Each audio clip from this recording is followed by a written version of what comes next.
Thank you all. Thanks for coming.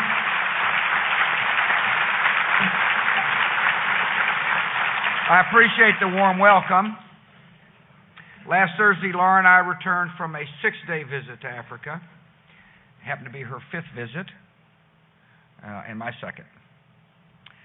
Without a doubt, this was the most exciting, exhilarating, uplifting trips I've taken since I've been the president. It's an unbelievable experience.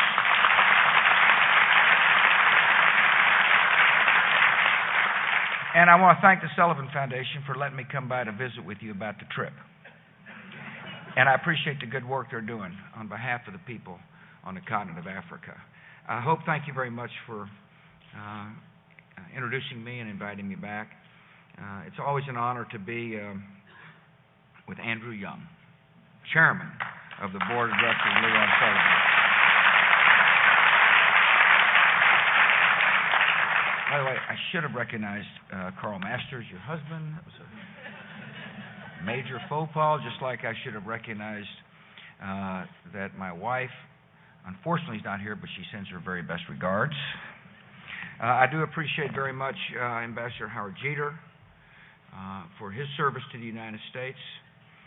Thank the members of the Leon H. Sullivan Foundation who are with us. Pleased to see members of the Diplomatic Corps who've joined us. I'm honored that Congressman Donald Payne, who's the chairman of the Africa and Global Health Subcommittee, has joined us today. Thank you for coming, Mr. Chairman.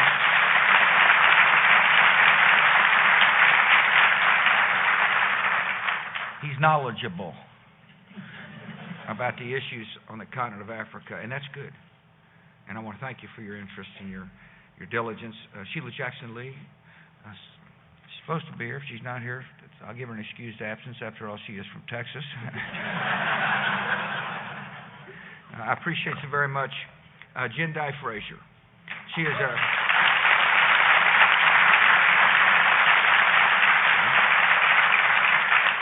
I probably don't have to say anything else. She's been awesome to work with in putting this strategy in place. I appreciate very much Rear Admiral Tim Zemer. He's in charge of the Malaria Initiative. Admiral Zemer, he's a no-nonsense guy.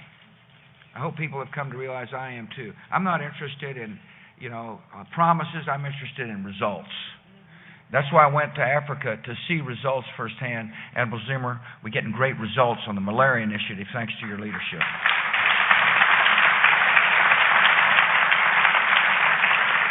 Lloyd Pearson, President and CEO of the African Development Foundation. Appreciate your leadership, Lloyd.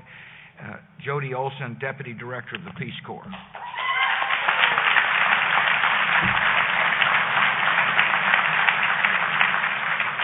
Contain yourselves. Although, I tell you, it's not a part of the speech, but I had a wonderful lunch with Peace Corps volunteers in Ghana. Our Peace Corps is full of compassionate, hardworking, decent people who are serving America on the front lines of compassion, and I really can't thank the Peace Corps enough for what they're doing.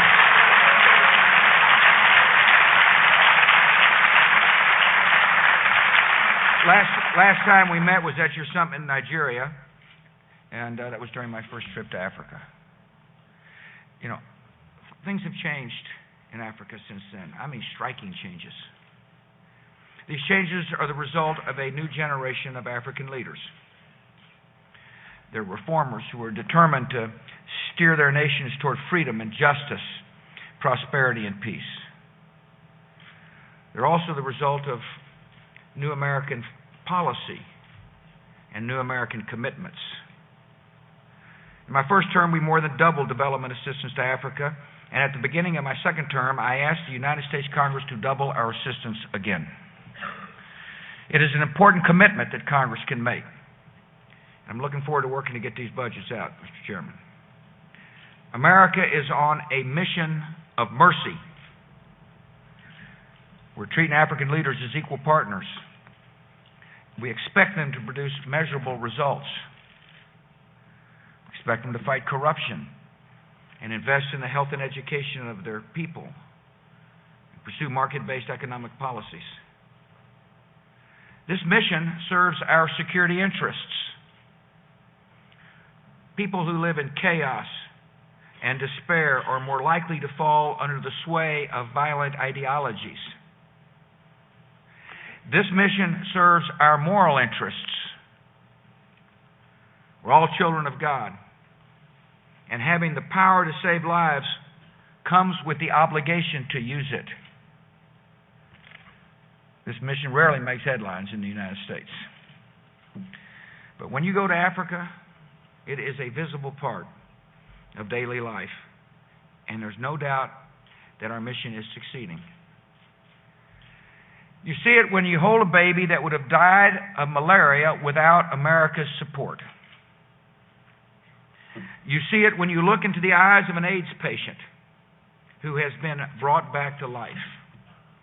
You see it in the quiet pride of a child going to school for the first time, and you see that turning away from this life-changing work would be a cause for shame. The best argument for our development programs is found in the people they benefit. So with the help of our fabulous White House photographers, I have assembled a slideshow of images from our visit, and this morning it is my pleasure to share it with you.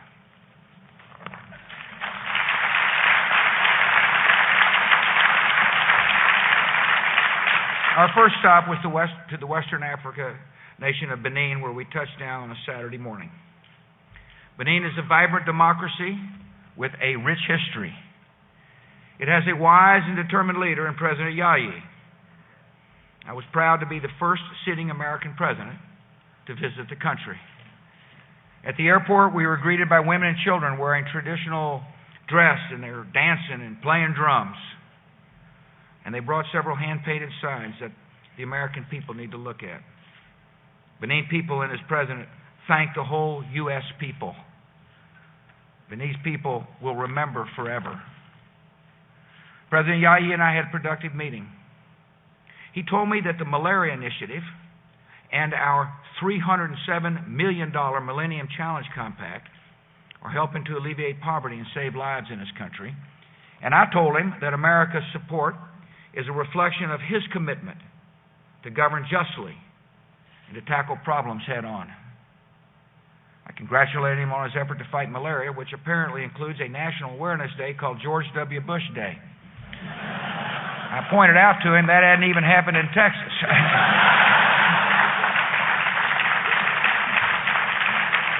While President Yayi and I had our discussion, Laura and Mrs. Yayi met with girls who've received scholarships through our Africa Education Initiative. In Benin, these scholarships cover the cost of school supplies such as uniforms and books and oil lanterns that allow students to read at night. Many of these girls are the first in their family to complete primary school. And their plans didn't stop there. 3 girls told Laura that their goal is to become the first woman president of Benin.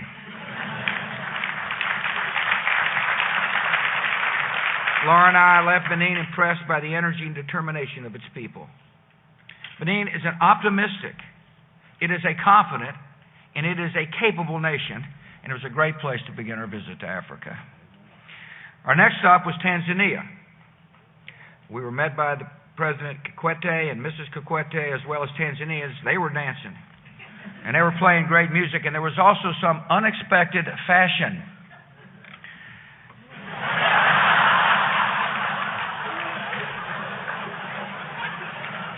I thought the dresses were pretty stylish.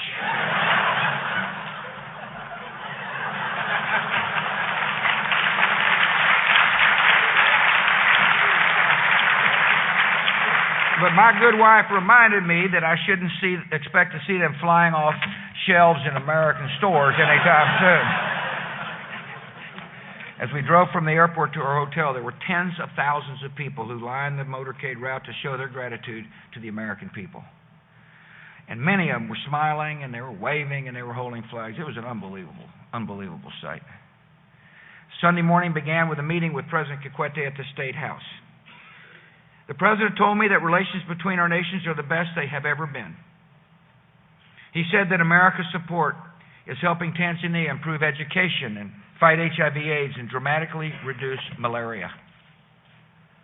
He gave me a memorable gift. Laura said we probably need another pet. A little worried that Barney might be slightly intimidated. Following our meeting, we signed the largest Millennium Challenge Compact in the history of the program. The $698 million agreement will support Tanzania's efforts to improve transportation and energy and its water supply. At a news conference, I called for Congress to reauthorize the emergency plan for AIDS relief, to maintain the principles that have made it a success, and to double our initial commitment to $30 billion over the next 5 years.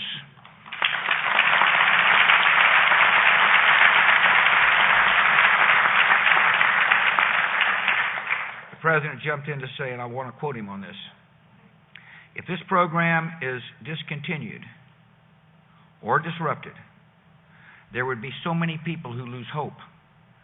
Certainly there will be death. My passionate appeal is for PEPFAR to continue. I couldn't agree more with the President, and hope every member of the United States Congress hears that appeal. They should also hear about the HIV/AIDS clinic at the Amana District Hospital, where Laura and I visited with the President and Mrs. Kikwete on Sunday afternoon. The clinic opened in 2004 with the support from PEPFAR. And two thoughts struck me on the visit. First, this program is saving lives. There are tangible results. When I visited Sub-Saharan Africa in 2003, 50,000 people were receiving medicine to treat HIV/AIDS. When I visited again last week, the number had grown to more than 1.3 million.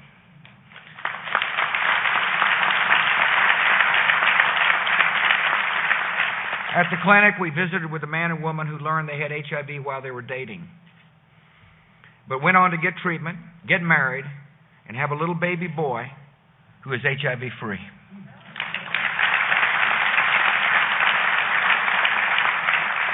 We saw many others who have new hope because of PEPFAR, including a 9-year-old girl who is HIV positive. She was smiling at the clinic with her grandmother sitting at the clinic with her grandmother because her mom and dad had died of AIDS. For the past year, Catholic Relief Services has been paying for the girl to receive treatment at the clinic. And I want to tell you what her grandmother said. As a Muslim, I never imagined that a Catholic group would help me like that. I am so grateful to the American people. The second important point is that PEPFAR is allowing African nations to lay the foundation for a health system that does more than treat HIV/AIDS. Patients report to the clinic, they're given a series of tests. They get results quickly from a laboratory on site, and they can receive treatment in the same place. I was struck by the devotion and the professionalism of the clinic staff. They spoke proudly about the rigorous training they've received and the meticulous way they instruct patients on how to take their medicine. One nurse said PEPFAR funds are helping them to treat more patients while providing more privacy.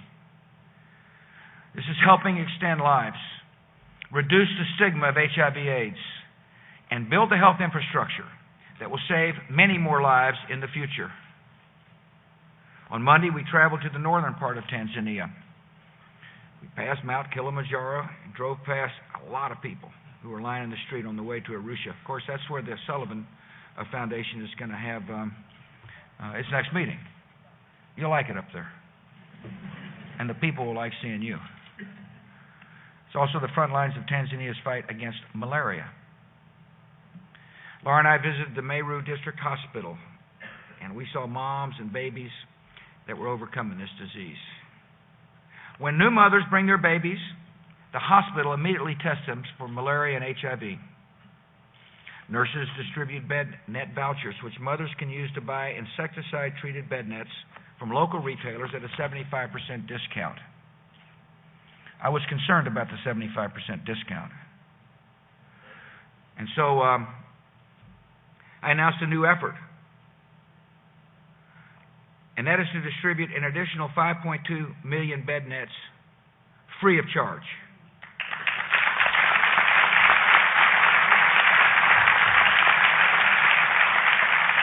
And that would be enough for every child in Tanzania between the ages of 1 and 5. It is irresponsible to sit on the sidelines knowing that young babies are needlessly dying across the continent of Africa and elsewhere.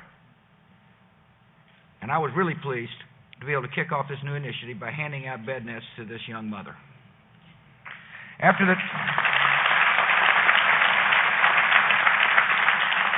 So it made sense to go to the local factory where the bed nets are produced, called A to Z Textiles. On the floor of the newly opened facility, we saw the nets produced in a clean, safe working environment. The owner explained that the factory employs 1,200 local workers. If we're helping projects in Africa, we want those projects to employ people from the country in which we're helping.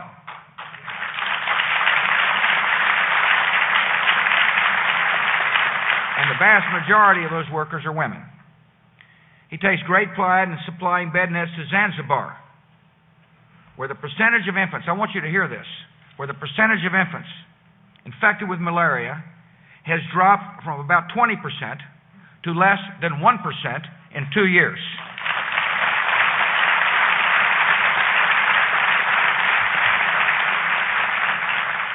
He called America, the American people's efforts to fight malaria, a godsend. And I agree. I thank him for his good work and was honored to see stacks of these life-saving nets bearing the name, the United States of America. In the afternoon, we visited the Maasai Girls' School, where we received an unbelievably stirring welcome from the students. This school is led by a Catholic nun who is on my left, empowers girls who have long lacked education. The girls receive scholarships from our African Education Initiative. The girls sang these lyrics: "Look at us, listen to our voices. Today we can study because of the American people." It was a stirring anthem. We also met a group of Maasai men. These guys can flat jump. Unbelievably powerful experience for Laura and me, and it was a great way to close our trip to Tanzania. Early Tuesday morning, we headed to Rwanda. After flying over Lake Victoria, we touched down in the beautiful city of Kigali. We were greeted by Rwanda's thoughtful and effective leader, President Paul Kagame, along with Mrs. Kagame. Our first stop in Rwanda was to the Kigali Memorial Center. Laura and I laid a wreath to honor the victims of the 1994 genocide. I don't know if our citizens understand this, but between 800,000 and 1 million people were murdered in a very short period of time. More than 250,000 people are buried at this memorial, and many of them were children who were depicted in photographs that were donated by their families. This is a moving memorial. One inscription read, "Age 4, enjoyed singing and dancing," and then it listed the brutal way in which this young girl was murdered. The memorial is a moving reminder that evil is real, and we must confront it wherever it happens. The Memorial Center is also a reminder of how far Rwanda has come in the past 14 years. During our meeting, President Kagame updated me on his country's dramatic and hopeful turnaround. Rwanda has taken bold steps to foster reconciliation, to rebuild its devastated infrastructure, and to grow its economy. It is a hopeful country. And to build on this progress, the President and I signed a bilateral investment treaty, which will help attract more capital to Rwanda's dynamic economy. We're also cooperating on matters beyond Rwanda's borders. I thank Rwanda for being the first nation to contribute peacekeepers to Darfur, and I announce that the United States has committed $100 million to assist African nations willing to step forward and serve the cause of peace in Darfur.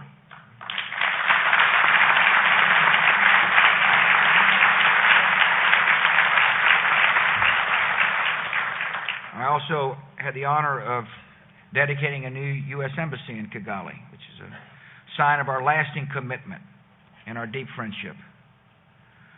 Our final stop in Rwanda was a hillside school that is supported by PEPFAR, the emergency plan. It was a really interesting experience. We met with a lot of students and their parents, and this is a scene of the most popular club at school, which is the Anti-AIDS Club. The students told me about their ambitious projects, which include teaching abstinence and providing HIV/AIDS testing and counseling. Abstinence may be controversial in the halls of Congress. It is not controversial on this campus. As a matter of fact, they put a skit on for us. In it, a girl is approached by a rich man who offers her gifts in exchange for sex. She calls it a ridiculous proposition and says, "I'm not that kind of girl."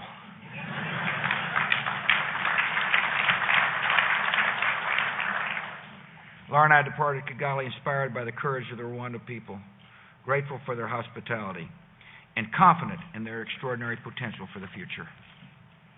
Our fourth stop was Ghana. We received another warm welcome with tens of thousands lining the street, including thousands of school children in their uniforms. I suspect they're really happy I came. They didn't have to go to school. At least till the motorcade passed. President Kofur and I met at Osu Castle. It's a striking white building on the shore of the Atlantic. For generations, the castle was a post in the slave trade. And today, it is the seat of a proud and democratic government. During our meeting, President Kofur and I discussed the wide-ranging cooperation between the United States and Ghana. After the meeting, I added a new element to our partnership, a $350 million initiative to target neglected tropical diseases like river blindness and hookworm across the globe. Needless to say, the President really welcomed this announcement. He spoke powerfully about the ideological struggle unfolding around the world, and he stressed the importance of America's continued engagement in Africa. Listen to his words. If the United States should lock itself into isolationism and think it is safer, then I would say perhaps they don't know what is coming. Wise words from a wise man. Our next stop was a visit to the embassy staff at the U.S. Ambassador's residence in Accra. I think the audience was happy to see Laura and me. It seemed that way. But I know they were even more excited to see our surprise guest, reigning American Idol, Jordan Sparks.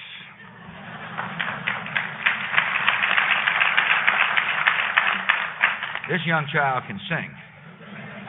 And she sang the national anthem that inspired all that were there. And I reminded people there that this spring, American Idol will again use its prominence across our TV screens to raise funds for malaria relief in Africa. After lunch, we went to a trade fair and met local merchants who export their products to the United States through AGOA.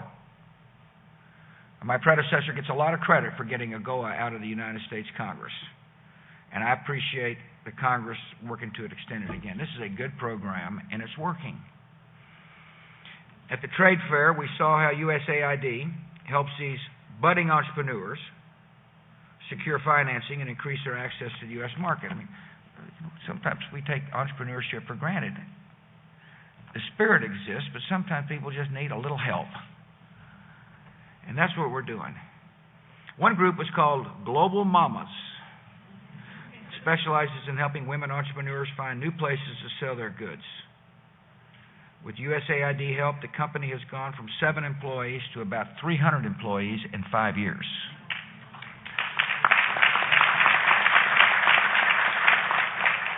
Those are before Global Mamas. One woman named Esther runs a dressmaking company called My Redeemer Liveth. Since the trade hub opened, she's increased her exports and more than tripled her number of employees. She told me, I'm helping other women and I'm helping my family too. One of the keys to helping efforts succeed is to empower entrepreneurs. It is in our interest as well to open up trade and deal with subsidies and trade distorting tariffs. And on the continent, I assured the leaders that I am firmly dedicated to coming up with a successful Doha round to make trade freer and fairer.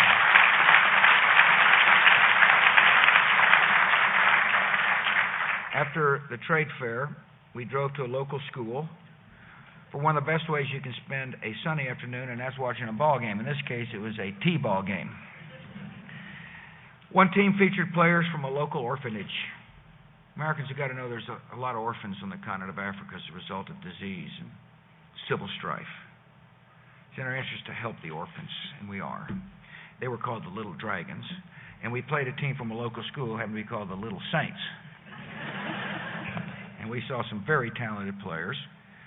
We also met great coaches and mentors, many of them from our embassy, who give their time to help the children improve themselves on the diamond and off. But this is more than a baseball program.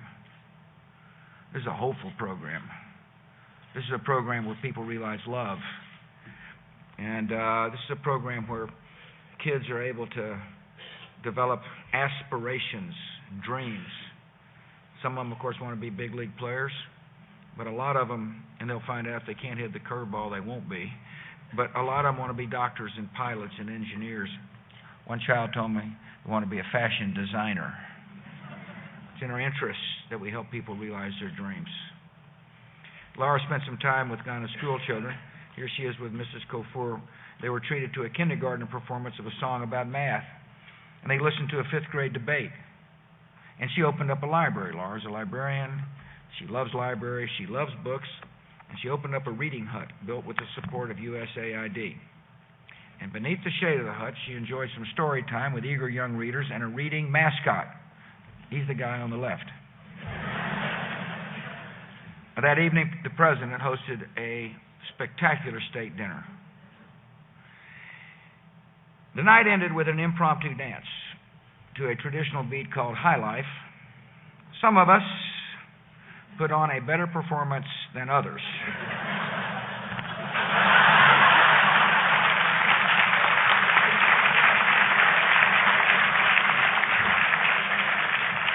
That is our ambassador. She was somewhat taken aback, as was Laura and most everybody else in the audience.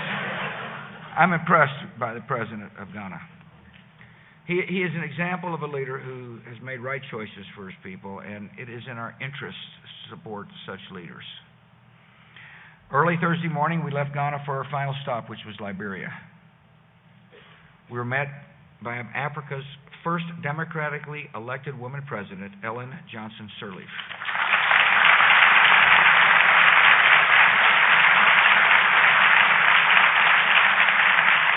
In her office in Monrovia, the president told me about the challenges her country faces and her detailed plans to meet them. She has assembled a wise group of advisors and ministers, many of whom were educated in the United States. And I took a little time there at the meeting to thank them for leaving our wonderful country to go back home and help this young democracy not only survive, but to thrive. I told the president that I admire Liberia's recovery from war and she could count on the United States of America to continue to stand by her side. And that's a commitment we must keep. The spirit of the Liberian people was unmistakable. We drove through the city. Again, there was a lot of folks lining the road. And they were cheering, and they were enthusiastic, and they were waving flags. I went to thank those who work at our embassy. I told them that the desire for freedom is universal. And it was interesting, the response from the Liberians in the audience, and they started shouting back yes at the top of their lungs. They wanted America to hear their voices. When the Liberian troops who were trained with U.S. funds marched past us, the president and me reviewing the troops, it was a proud moment. All of a sudden, you're beginning to see a force take place that will be disciplined and serve the people as opposed to intimidating the people. It's worth our interests and efforts to help train people, to have these governments train force to bring stability to their countries. But nothing sums up the new Liberia better than its approach to education. We had a round table at the University of Liberia. By the way, I'm pretty certain the president was educated at the University of Pennsylvania. The more people who come and get educated in the United States from abroad, the better off our country will be.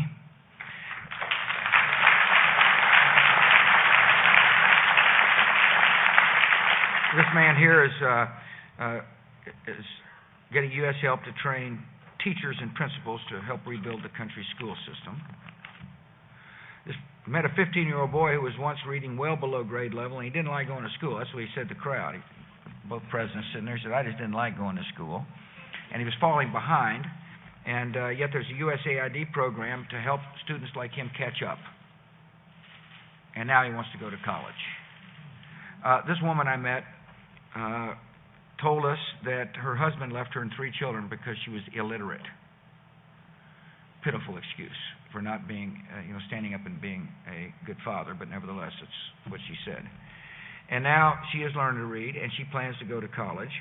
And like a lot of other people we met, she wants to be the president of Liberia. The progress in Liberia is real, and it is inspiring. As a Liberian official put it during a prayer at one of our ceremonies, these are prayerful people, and they're not afraid to pray in public. The nation has passed from the valley of despair to the buoyancy of new hope. The Liberian people have a distance to travel, but they do have an unshakable faith in liberty. And they got a faithful friend in the United States of America. And so throughout our trip, Laura and I were overwhelmed by the outpouring of warmth and affection for the American people. Again and again, we heard the same words, thank you. Thank you for sparing lives from malaria and HIV/AIDS. Thank you for training teachers and bringing books to schools. Thank you for investing in infrastructure and helping our economies grow. Thank you for supporting freedom, and thank you for caring about the people in Africa. Americans should feel proud, mighty proud, of the work we're doing in Africa. At every stop, I told people that the source of all these efforts is the generosity of the American people. We're a nation of compassionate and good-hearted folks. We recognize the extraordinary potential of Africa. In school children waving flags on dusty roadsides, to nurses caring for their patients at busy clinics, to artisans selling their products in scorching heat, we saw people who've been given great challenges and responded to them with clear eyes and big hearts. In Rwanda, a school teacher was discussing the fight to eradicate malaria and AIDS with her class, and she explained her attitude this way: it can happen here. With those words, she summed up the new spirit of Africa: confident and determined and strong. This is a spirit worthy of America's support. It is more powerful than any partisan quarrels here in our nation's capital, and having given our word, we must not turn back now. Congress needs to make America's commitment clear by fully and promptly funding our development programs. And presidential candidates of both parties should make clear that engagement with Africa will be an enduring priority of the United States.